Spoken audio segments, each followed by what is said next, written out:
welcome to my channel. I hope everyone's doing well, staying safe. I wanted to share how I created some pocket flap sort of loaded envelopes.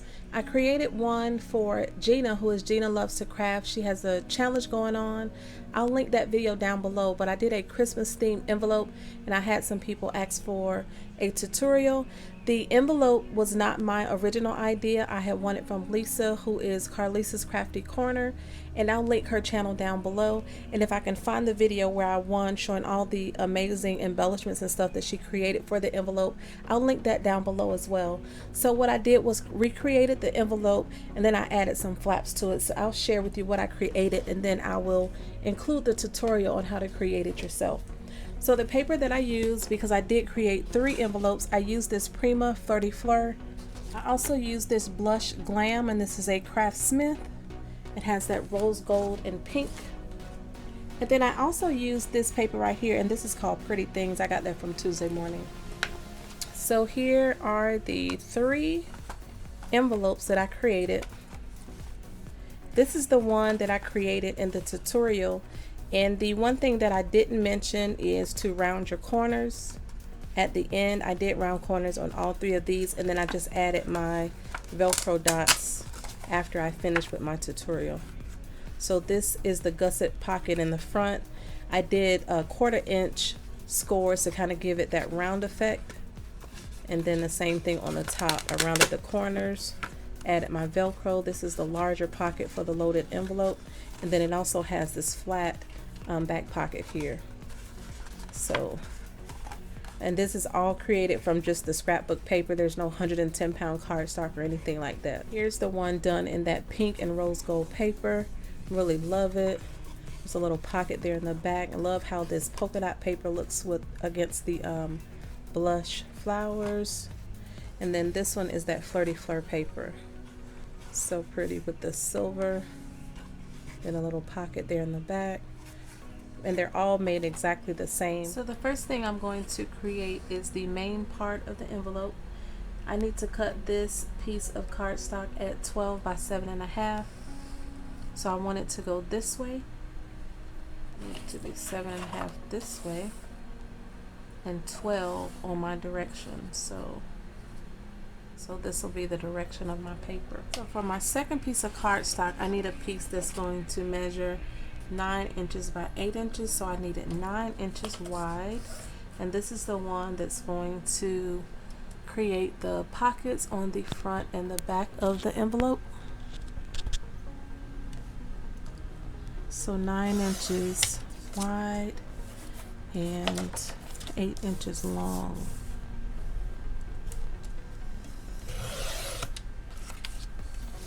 And that's just to create the envelope. If you do want to create the flaps that create the little tops of the pockets, you'll need 2 additional pieces of cardstock. The first flap will be 4 7/8 by 4.5. So I have some scraps. Let's see, is this long enough? So 4 7/8. This is long enough. So this will be my top flap by 4.5.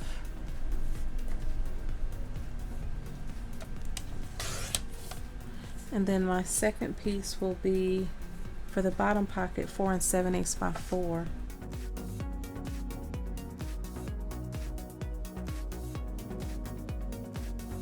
So that's all the pieces of cardstock that you'll need cut. Now let's do some scoring. So I use a Martha Stewart scoreboard. Then I have a We Are Memory Keepers scoring tool. So on the first piece of cardstock that is 12 by 7.5, this is the piece that's going to create the main part of the envelope. You want to score at 2.5, 3, and 3.5. The next score is at 8.5, 9, and 9.5. That's all the scoring you'll do on the first sheet to create the envelope. On the second sheet that creates both of the pockets on the front and the back, this is the piece that's 9 inches by 8 inches. We're going to start scoring on the 9-inch side. If you have directional paper, it really doesn't matter which side, the direction goes up or down on the 9-inch side, because the way this pocket is designed, you can use either one in the front or back, so it just depends on what you want to do with it. So the first score will be at 1,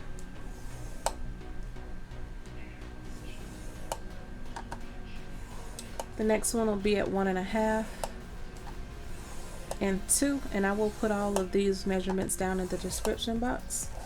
And then we'll score at 7, 7.5, and at 8. And then you want to turn once after you score at 8, and then you'll be on the 8-inch side. The first score on the 8-inch side will be at 3.5. Make sure I got that right. At 4, and then at 4.5. And that's all the scoring for the main part of the envelope. So if you're going to use the flaps, I'm going to go ahead and do the scoring for those. So this is the first one. This one measures at 4 7/8 by 4.5. This will be for the top flap. So what I did was I started scoring at a 1/2 inch, and I scored every 1/4 of an inch all the way down to the end of the paper. So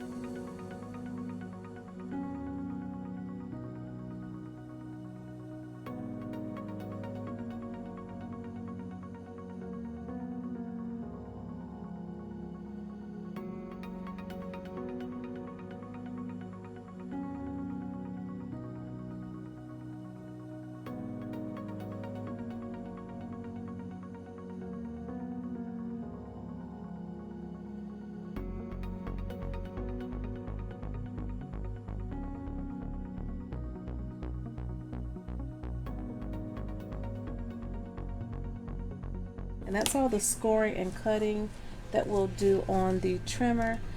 We do have to do some cutting once we do our fold, so the next thing we'll do is fold the paper. I'll start with the main piece for the envelope.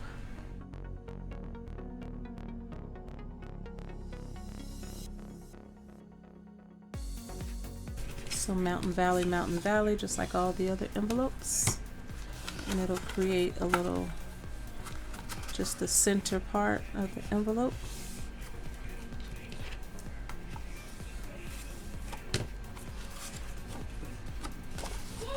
Do the same thing to the other side.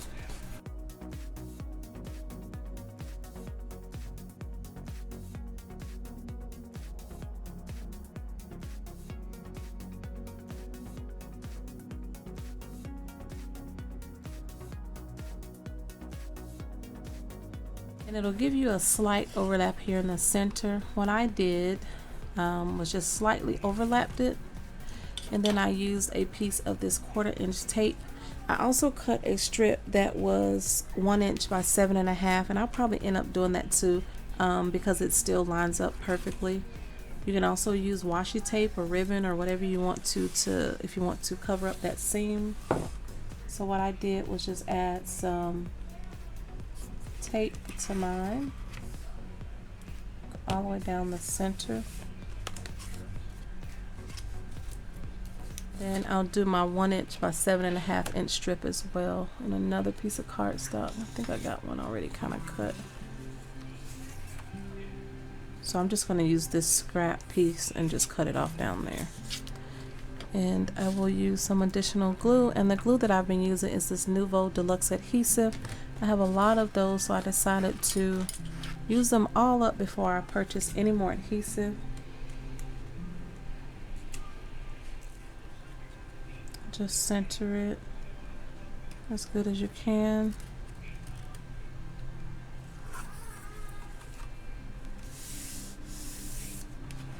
And I'll just cut off the excess. Then you can determine which side do you want to be your front or your back. I've been using this piece right here for my front because I'm always embellishing over the top of it anyway, so you're more likely to embellish the front than the back anyway. Okay, so next we'll go ahead and create the pockets with this sheet right here.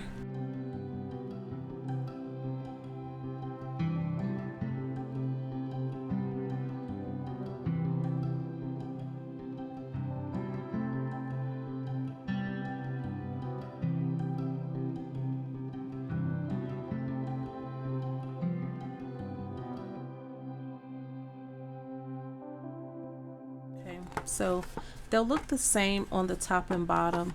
The only difference is the way the pockets are made. If you want gussets on the top, the front and the back pocket, just don't cut any of this stuff off. Just cut out these center pieces. You'll have the 4 squares here and then the 2 pieces here. So if you want gussets on the front and back, you want to cut off these 4 squares and these 2 rectangles on both sides. Here, here, here, here, and then there's 2 rectangles here. That'll give you gussets on the front and back pockets. If you want the pockets made like I did mine, one is flat and the front is gusseted, then you'll also cut off on the other pocket these 2 squares. On the other side, these 2 squares.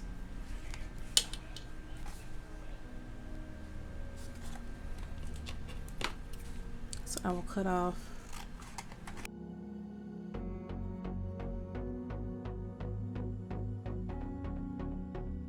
it'll look like that once you cut it all off. You'll have 1, 2, 3 left and then 1. These one with the 3 will be the one with the gussets, and this will be the flat pocket. And you just do the same thing on the other side. So that's how it looks. This is the flat pocket. If you want gussets, remember just to leave the 3 boxes and only cut out those center pieces. So you'll do a mountain fold on the gusset pocket. I cut mine this way just because I did add extra cardstock behind the pocket once you glue it down. You can always cut this longer, shorter, you know, whatever you want. This is just how I cut mine. It doesn't have to be that long. That's just how I cut it.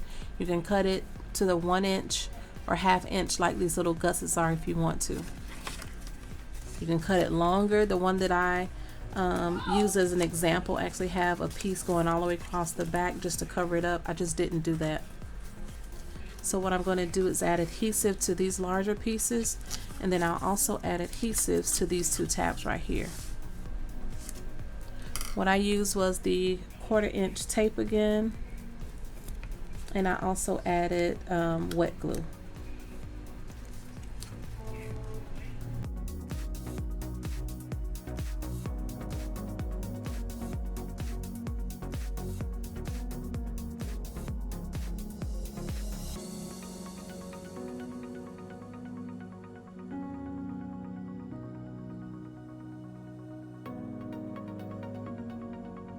Okay, the next thing you want to do, if you want the little tabs on your pockets, you go ahead and add those now.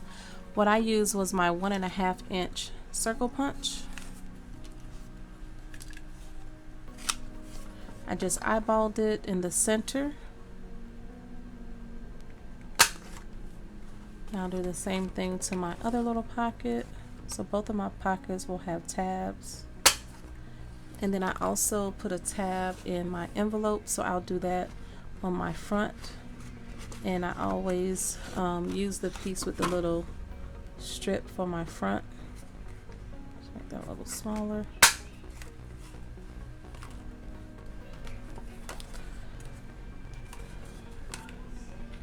So the next thing I'm going to do is just adhere my pockets to the main envelope. Like I said, my gusset pocket goes in the front. This wraps under and then just adheres to the back like that.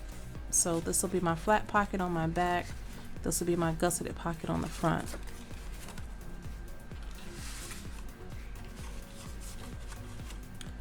You want to make sure to line up the first score line with the bottom of the bag so that it wraps around the bottom of the bag correctly. I will do one side at a time. Add me some additional wet glue, and then line the edge up, and then line the bottom of my envelope up with the score line. So as long as you line the bottom of this up and the end, it does line up pretty good. If you can see that, the bottom here and then the edge here, and then that first score line will line up with the bottom of the envelope. You wrap this under, and then you'll just adhere this back pocket.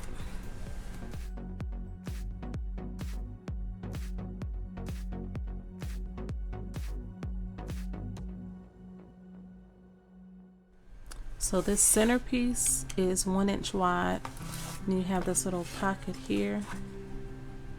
That's about 1 inch, and then you have this flatter pocket for like flat mail, maybe a card. So the envelope actually goes this way, and this will be my front.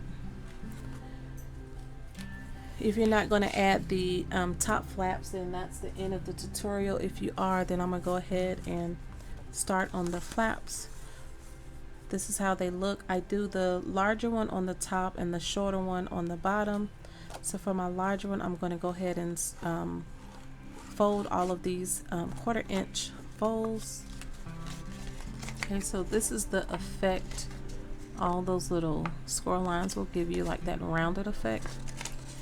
This tab right here will be for the back. This is where you're going to adhere it, so you do want to put your adhesive here if you want to glue it on the inside of the bag like that. If you want to glue it on the outside, that's fine too. Just put your adhesive on the opposite side.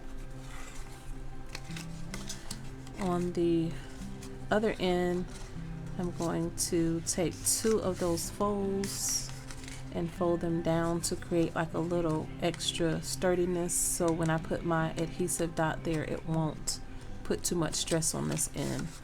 So I'll put a piece of adhesive tape under here.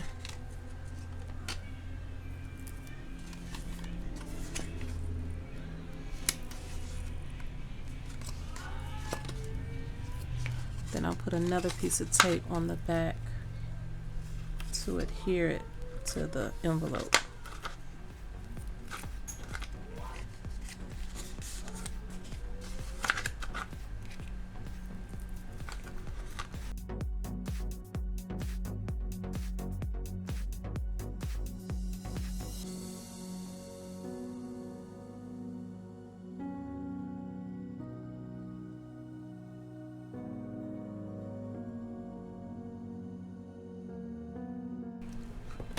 And then I will line my bag up right below where that score mark is, right here.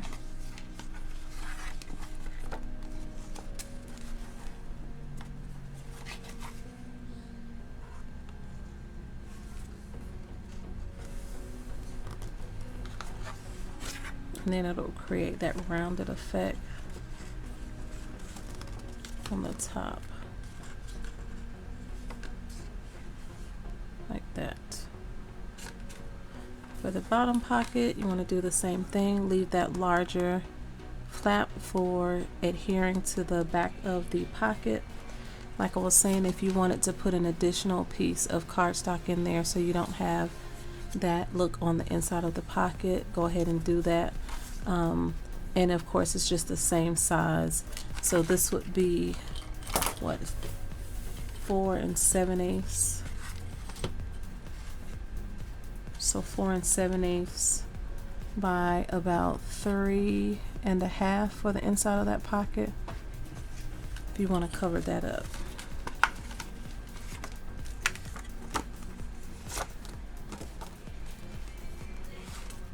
Again, just line up that score line with the top of your pocket. Start on the edge, just slide it in there and kind of line it up. Okay, so that creates the bottom pocket, and then I'll go back and add my Velcro dots here. So that's how the pocket looked. Like I was saying, if you wanted to go ahead and cover that up, I did give you measurements, and I'll leave them all down below for the dimensions and stuff for this. That's how the inside top pocket looks, and then this is your back flat pocket. And that's all I have to share in this video. Thank you so much for wanting a tutorial of how this was made. Like I said, the envelope was not my original design. I did get that in some winnings from Lisa, and I'll link her channel down below, and also the original video where I shared these. Here are the other two envelopes that I created. I will leave all the dimensions and the videos that I mentioned in this video down in the description box. If you have any additional questions, please leave them down below and I'll get back to you as soon as I can. Thank y'all so much for watching. Stay safe, stay healthy, and have a great day. Bye.